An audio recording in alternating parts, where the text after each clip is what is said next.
नमस्कार मित्र आणि मैत्रिणींनो, बेरोजगार आपण स्वतःला का समजतो? असं आपल्याला का वाटतं आपण बेरोजगार आहोत, आपण कमवणारे नाही आहोत आणि आपल्याला कमवताही येणार नाही आहोत? तर हे सगळं आपण स्वतःला का स्वतःला एकदम असं त्याच्यात गुरफटून टाकतो की आपल्याला काही येईल नाही येईल, तर अशा सगळ्या गोष्टी असतात. तर ह्या आजकालच्या ज्या विज्ञान युगामध्ये, या धावत्या युगामध्ये हे सगळं कुठंतरी थांबलेलं आहे. तरी पण आपण मागे का? तरी पण आपली गरिबी का? आपल्या पैशाची आपल्याला टंचाई का? बघा, माणूस नेहमी काय करतो माहिती का? गरिबी येण्यामागचं कारण असतं की ते प्रयत्न कधी करतच नाही. प्रयत्न करण्यापासून नेहमी थांबतात आणि जे प्रयत्न करतात ना, तर ते योग्य मार्गाने करत नाही, ते चुकीच्या मार्गाने करतात. आणि त्या चुकीच्या मार्गामुळे माणसावरती आज ही वेळ येते. तर माझ्याकडे पैसे नाही आहेत, मी गरीब आहेत, मी माझ्या मुलांना शिकू शकत नाही, तर हा सगळा आपण कुठेतरी विचार करत बसतो आणि त्या विचारामुळे आपण स्वतःचे नुकसान करून घेतो. तर ही स्वतःचे नुकसान करण्यासाठी आपण स्वतःच्या नुकसानीसाठी किंवा स्वतःच्या ह्याला स्वतःच जबाबदार आहे. आपण दुसरं तिसरं कोणी नाही. आपणच कुठेतरी लक्ष देऊन जर केलं, कुठलीही गोष्ट करायची म्हटली, बिझनेस करायचा म्हटलं, तर त्याच्याकडे लक्ष दिलंच पाहिजे ना आपण. तर नमस्कार मित्रांनो, मी संगीता कोळपे, संगीता डिजिटल सर्व्हिस या चॅनलमध्ये तुम्हा सर्वांचं स्वागत करते. तर मी आजचा जो विषय मांडलेला आहे तो बेरोजगारी विषय मांडलेला आहे.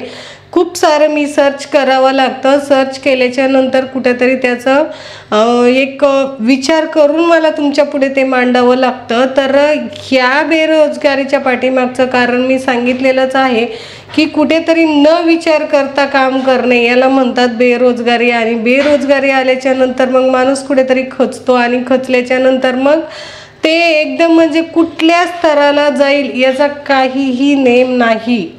त्याच्यासाठी मित्रांनो, अगोदर आपण काय केलं पाहिजे? आपण विचार करूनच कुठलंही काम करायचं म्हटलं तर विचारपूर्वकच केलं पाहिजे. जर मी 5 रुपये टाकत असेल तर त्याचं 10 रुपये कसं होईल?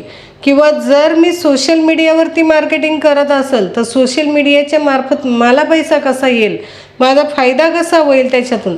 तर ह्या सगळ्या गोष्टींचा आपण कुठेतरी विचार करत नाही आणि चुकीच्या मार्गाने विचार केल्यामुळे कुठेतरी आपल्यासोबत काहीतरी वेगळंच होऊन जातं आणि मग त्याच्यामुळे आपण कुठेतरी खचतो. जरी आता माझ्याकडे जे काही आता भरपूर सारे कॉल येतात, ते काही महिला असतात ते, तर त्यांचं मी ज्या वेळेस शिक्षण विचारत असते ना, तर खूप सारं शिक्षण झालेलं असतं. M.Com, B.Com, परत ग्रॅज्युएशन कंप्लीट, 12वी, तर हे सगळं असतं. तर हे सगळं असताना पण मग आपण असं का नाही विचार केला? जेव्हा आपण 11वी 12वी करतो त्यावेळेस किती जणांचे स्वप्न असतात, अरे यार मला खूप मोठं व्हायचं आहे, मला पर्सेंटेज एवढी आली पाहिजे, तेवढी आली पाहिजे. मग त्याच्यानंतर काय होतं? त्याच्यानंतर का आपण एवढं खचून जातो? तर त्याच्यामागचं कारण आहे की कुठेतरी जे काही योग्य मार्ग न शोधणे, योग्य पर्याय न शोधणे आणि ते योग्य पर्याय नाही शोधल्यामुळेच आपण ह्या सगळ्या गोष्टी आपण करत असतो. तर मित्र आणि मैत्रिणींनो, बिझनेस हा कोणताच असो, काम हे कोणतंही असो, त्याच्यात लाज कसली? आपण जर स्वतः लाज बाळगत बसलो ना, तर अक्षरशः आपल्या आणि आपल्या मुलांवरती उपाशी मरण्याची वेळ येईल. तर कुठल्याच कामाला लाज नको. मी तर म्हणाल, बिझनेस कोणताही असो, तुम्हाला जे आवडतं ते तुम्ही करा. त्याच्यामध्ये आपल्याला जास्त फायदा होईल, जास्त प्रॉफिट होईल आणि आपल्याला कुठेतरी पुढे जाण्यास ती मदत होईल. तरी ह्या विचाराने आपण पुढे गेलं पाहिजे. ह्या विचारामधून आपल्याला काय फायदा होतो, काय नाही फायदा होतो, तर हे सगळं आपण नॉलेज घेतल्याशिवाय कुठलाही बिझनेस करायचा म्हटलं तर आपण परफेक्ट माहिती घ्यावी, मगच ते काम करावं. जर आपल्याला स्वतःलाच माहीत नाही आणि आपण दुसऱ्यांच्या पुढे घेऊन जातो, तर मग दुसऱ्यांनाही आपण फसवतो ना. स्वतः तर फसतो पण दुसऱ्यांनाही फसवतो. तर त्याच्यासाठी आपण कुठेतरी स्वतः सिद्ध केलं पाहिजे की मी ह्या बिझनेस लायक आहे. जर आपण हे सिद्ध केलं तर आपल्याला जी काही पुढील कामं आहेत त्याच्यामध्ये कुठलाही अडथळा येत नाही. कितीही हे होऊ दे, कितीही त्रास होऊ दे, कितीही न समजू दे, तरीही आपल्याला अवघड हे सोपं होऊन जातं.